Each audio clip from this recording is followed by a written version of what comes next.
while fielding questions from reporters at the Kennedy Center in D.C.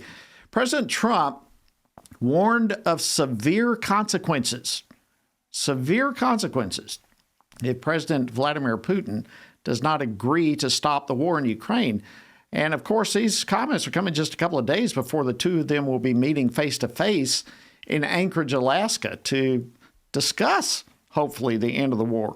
So what kind of severe consequences is going through Putin's mind right now? Well, with me to talk about this and much more is Congressman and General Scott Perry. He serves on several House committees, including the Oversight Committee, the Foreign Affairs Committee, and the Permanent Select Committee on Intelligence. He represents the 10th Congressional District of Pennsylvania. General Perry, welcome back to Washington Watch. Always great to see you, my friend. Jody, great to be with you, and interesting times, of course, on the eve shortly of the summit in Alaska between our president, Donald Trump, and Vladimir Putin. And I think the president is giving him an advance warning, a taste of what might be on the table. Look, I think the president is kind of at the end of his rope with Vladimir Putin. He's tried to be as reasonable as he can with him for the past essentially 9 months now, 8-9 months. And Vladimir Putin has continued the violence in Ukraine. The president's sick of it. And so I think what's on the table for Vladimir Putin is having his economy wrecked by the United States of America, who's the hottest economy on the planet right now. As you know, everybody's coming to the United States of America for trade deals. And literally, this president has the ability to shut off Vladimir Putin's ability to do business with the rest of the reasonable world. And when that happens, the Russian people are going to suffer for this war in Ukraine. And I don't think that Vladimir Putin really wants to endure that. But I think the president's basically telling Mr. Putin he's ready to impose that on him if he's not going to get reasonable about coming to a resolution in Ukraine. So you think the economic pressure, are you hopeful with that tool in President Trump's box? Are you hopeful that potentially this meeting Friday will lead us closer to peace? I absolutely am hopeful. And I think that, from President Trump's standpoint, he doesn't want to send troops to Ukraine. Americans don't support that. I think Vladimir Putin knows that, and he's been playing that card for as long as he can. But I think that the president has taken some time to shore up the United States economy, to show the rest of the world who the big dog is in town, including China. And now the president is willing to unleash that awesome capability and ability that the United States has economically to cripple Russia.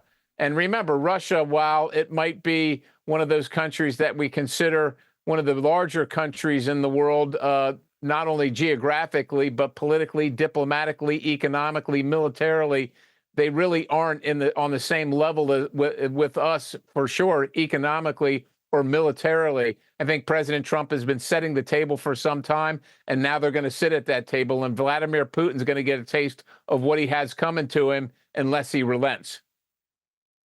Well, I think, man, great points there, and I think you're right. We've all seen just the way this war in Ukraine has gone, that he's got a lot bigger bark than bite, it seems. It would appear to me that this meeting would, of necessity, probably lead to additional meetings in the future. Would you agree with that? And do you think some of those meetings will potentially involve President Zelensky?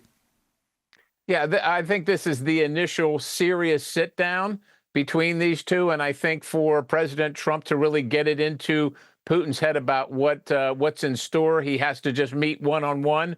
But as Vladimir Putin realized what he's going to be facing, I think that he's going to have to come to the table with Zelensky there. And I think that, look, this is a slow, long process for President Trump, setting the table, setting the conditions for success. And this is just the beginning. I think this is the first, but this is not the last. How does China fit into all of this? How heavily would, if President Trump goes forward with some economic tightening on Russia, how heavily will Putin lean on China for relief and help?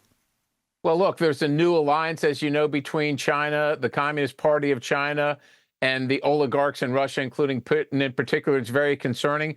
But China is also in a negotiation with the United States of America, and they've got their own problems economically, demographically. And while they're posturing and doing a lot militarily, they're in a very fragile position as well. And as President Trump flexes his muscle, they're going to have to make a choice. And so while I think they'd like to signal there with Vladimir Putin, I think that they're going to be very cautious about getting involved anything more than rhetorically, because I think that they'll be concerned that those things that that President Trump's are offering to Vladimir Putin could soon come home to China as well, and they simply don't want that. They want to stay absolved of this.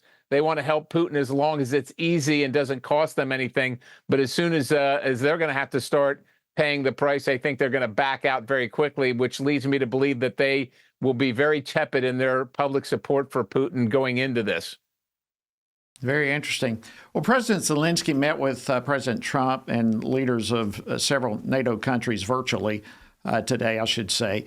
Do you think that NATO should and will probably have a larger role in this whole peace settlement on the European continent? Yeah, obviously, NATO should have a larger role. This is in their backyard. This is the reason that NATO was set up, to protect them from aggressive Russia, even though that really hasn't happened since the end of the Cold War. But let's face it, they haven't been forced to pay more for their military and secure their own defense until President Trump came along. He's made it real for them. This war in their backyard has made it real for them. And so I think that they are going to, they're supporting Zelensky more and Ukraine more because they know they absolutely have to, because if they don't, they can't count on the United States to just come in and be the knight in shining armor and take care of their defense while they spend nothing on it, including manpower, equipment, military activities, training, etc. Yeah, so I think they've gotten the picture now. This is really more their fight than it is our fight. And so I think you're going to see more and more coming from them, especially with the backup of the United States economically, especially with things like natural resources, fuel in particular, natural gas, oil, the availability from the United States, so that they aren't blackmailed by Russia. So I think that's a comfort to them, and I think it induces them to be more proactive against Russia. I think it's also interesting that President Trump had all those conversations today. I think even that is a shot across the bow to President Putin, that he sees that President Trump has a lot of support with him as this meeting gets underway on Friday. Before I let you go, Congressman Perry, your thoughts on President Trump's public safety declaration there in Washington, D.C.?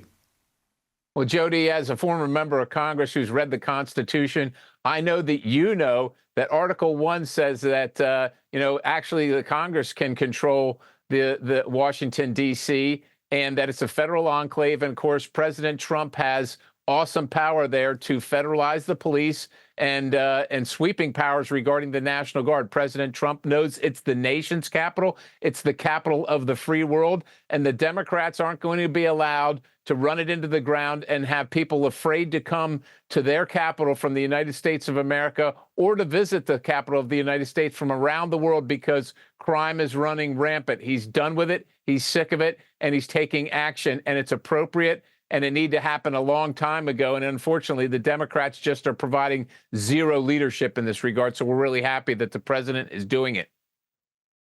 Thank you so much, Congressman Scott Perry from Pennsylvania. Always an honor to see you, my friend. We appreciate you joining us today on Washington Watch. Thank you, Jody. God bless you and your audience.